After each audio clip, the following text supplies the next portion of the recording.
دغه نندارتون چې د ننګرهار پوهنتون د نوښت او د توحید ټولنیزو او پرمختیایي چارو بنسټ په مالي ملاتړ جوړ شوی د بېلابېلو ټولنیز موضوعاتو په اړه لیکل شوي کتابونو ترڅنګ د پوهنتون د استادانو څېړنیز اثار هم نندارې ته ایښودل شوي وو چې زده کړیالانو پکې له ګډون خوښي څرګنده کړه.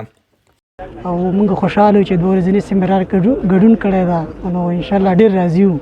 آزاده مطالعه خو ډېره زیاته ښه ده، ځکه هر اړخیز معلومات پیدا کېږي، یوازې خپل بخش نه باید نورو کې باید سړی کار وکړي. مطالعه ډېره ګټه لري او موږ او تاسو د مطالعې پر اساس باید ډېر مطالعه وکړو، خپل دا کوم نظرونه چې موږ نن واخیستل دا نور خلکو ته وښیو او وړاندې کړو. دې لپاره د محصلینو لپاره د ټولو لپاره ډېره ګټوره ده.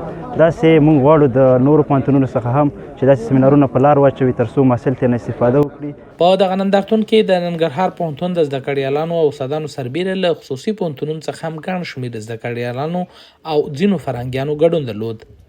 د بامیان له ولایت څخه په علمي سفر راغلی یو محصل وایي د کتابتون په لیدو مو د سفر خوند لا ډیر شو.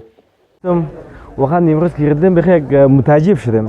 واقعا احساس خیلی خوشی میکنم که هر کسی مثلا کتابایی که مثلا مؤلف شده چاپ میکنه میاد نمایش میگذاره و کسایی که مثلا نمیدونه آدم میدونه که چه کتابایی هست.